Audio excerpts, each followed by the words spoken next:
Welcome to a slightly different edition of the Twisted Tea Best Post Show ever. It's raining super hard. It's not nighttime, but it's dark.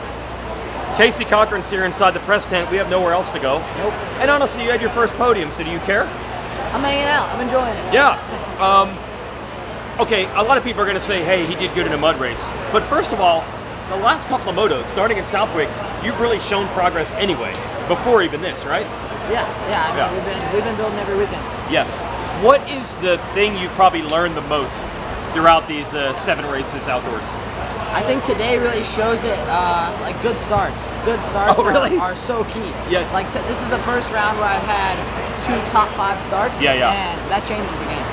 That's really that big a deal. Oh yeah. And I know it normally is, but still. Yeah, it's because the field is so deep and there's so many good guys. Yeah. That if you can get out front early and put your space between them, it just makes a world of a difference. When you were out front, and by the way, you had a giant lead for a while in the second moto, you were confused at one point? Were you surprised how big the lead was? Yeah, because I heard someone behind me, and then I was like, okay, kind of got to go a little faster. And then, like 2 laps later, I looked back and I'm like, where'd they go? So what I'm getting at is, was there a lot of times leading your first pro race is weird, and you don't ride your best. Did that catch up to you, or do you feel you kept within yourself mentally? I felt like I rode the best I have all day. Okay. I mean, because the first lap, I was like, all right, let's just make it to the finish line, and we can say we led a lap of pro motocross. That was it. That was it. That was my goal. And then I was like, all right, how about 2 laps? And then 3 laps, 4 laps, 5 laps, and I just grew and grew, and then I got like to the halfway point, and I still had a pretty big lead, and I was like, Mike can win this thing. Yeah. And then I saw Levi coming, and he ended up crashing early, I guess. So, but yeah, it was unreal. He got around you and you were going down the big hill. You had a little moment there. Yes, dude. That hill, it is insane. Like, I've watched this race a ton on TV. Yeah. You come here in person. Had you ridden here before? Never. Whoa, again? Never been here. Dude. So I showed up yesterday to come look at the track, and I look at that hill, I'm like, it is way steeper than it looks on TV. And coming down that thing is pretty scary, especially when after some rain, it was a little slick, and when he got me, I was like, I want to pass him back, so I was like, got a little sketchy, and then I was like, okay, maybe we tame it down. We're good. We're good. Is there anything else, like the length of the motos, the heat, the schedule, that's been like, wow, this is a shock to the system, or has it been pretty chill? I've been doing 30s since I was on 125s. Yeah. So, I mean, I'm used to this length, and then with the combine last year, I mean, it was a pretty good building stepping stone. So, definitely the more I progress and the more motos, like professional motos I get under my belt, I feel like I'm building a base bigger and bigger. So, maybe it's a little wake-up call, like the first round, you're like, this is gnarly, this is hard. But it's coming around. Last thing, are you getting like taller every week? I remember you being like a little guy. I wish I was getting taller. I don't know. I think maybe like. Okay, inch it up. We'll talk to you at the end of the year and we'll see. See if you catch me. Maybe. Well, congrats, first podium. Never you. forget that.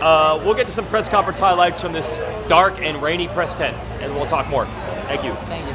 Yep. First overall for me, it's taken me like 3 years. So, really good day. First moto, I had to fight hard for that one. It was pretty warm. I think everybody would attest to that. I had to dig in that one. And then Moto 2, just had to let the race come to me. I fell on the first lap, and then just slowly tried to make my way up. And it was fun battling with Casey, and he rode a great race, and I got it done. I mean, I ripped a fast start. It was actually kind of sick. I came out of the gate and perfectly my rear wheel hooked up, and I launched out. And me and Chance came together. Ended up going down, and the way I fell, it hit my body in a good spot where I didn't get run over. I was right behind my bike, and I literally was just watching everybody get stuck in my bike. It was crazy. But, got going again. My pipe was pretty much sticking out the other side of my bike, so I had to kick it back in. And I knew it was a mud race, so everyone was going to be going a little slower than usual, so I had to just do perfect laps. I didn't want to make any mistakes, and, made my way all the way up to 4th or 5th, and I don't even know. I think it was 4th or 5th, but ended up getting 2nd overall. Yeah, thank you. I knew getting out front was going to be important in that second moto with it being a little slick at the beginning. So, I got out front and then put down some pretty good laps early and just let the race come to me. I mean, it felt like I was back in an amateur race. And, I was just get to the line, say we led a lap, and then just keep clicking them off. And lap by lap, just came to me. Okay, the rain has stopped. We now have a Twisted Tea, thanks to our sponsor for backing the best post-race show ever.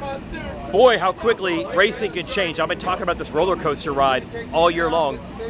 Redbud, second 250 Moto. Honda goes 1-2. Chance Hymas and Joe Shimoda. Moto 2 here at Millville. Hymas gets the whole shot. His foot got ran over by Deegan. I'm not trying to claim that was Deegan's fault, but either way, he hurt his foot or ankle. He did not hurt the knee again. He already was dealing with a torn ACL. Did not re-aggravate the knee, but that was the end of Hymas' moto. Hope he's okay long term.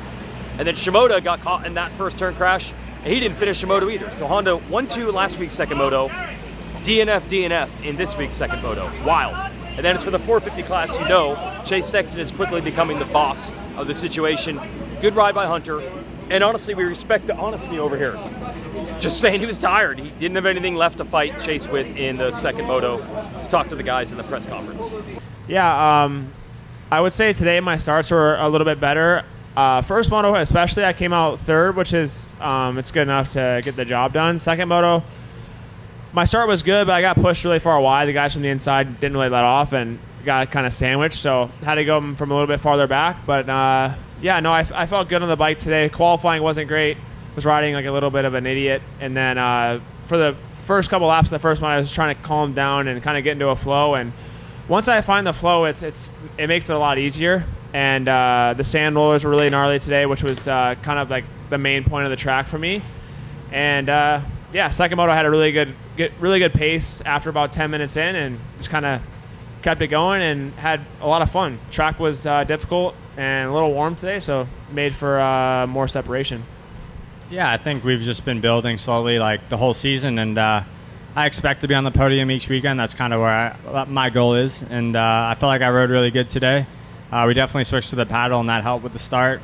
I got yanked pretty bad in the first moto, so I got away with it at Redbud, and I thought I could here, and it was just kind of night and day better on the whole track for me. I was able to, it seemed like get around the track with way more momentum, and could pick up the speed way easier with the paddle. So, yeah, it was that was definitely a good change for me, and the team worked hard with me on suspension today, and yeah, felt really good Moto 2. Was tough. Was really tough. My job is to show up and give 110% no matter what circumstances. We had a big week of a lot of media obligations and stuff, and it's a little draining, so we felt it a little today. Chase was riding unreal. I did as much as I could, gave 110% both motos, and yeah, I'm sure it's no secret. Wheels were starting to fall off in the end and getting a little sloppy, but yeah, tough day, but we grinded and gritted through it. Okay, let's wrap this up because it's probably going to rain again.